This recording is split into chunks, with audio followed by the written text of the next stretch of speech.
Görəsən xeyri nədir, mən bu qədər ah edirəm. Bu fani dünyanı dərd ocağına bənzədirəm. Bu ocağında tüstüsü kör edib gözlərimi.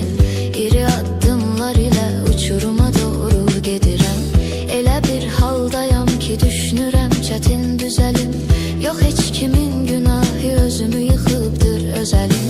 Əslində ayrılığı istəmirdi heç birimiz. Allahın qismətidir qaçmaq olmayır.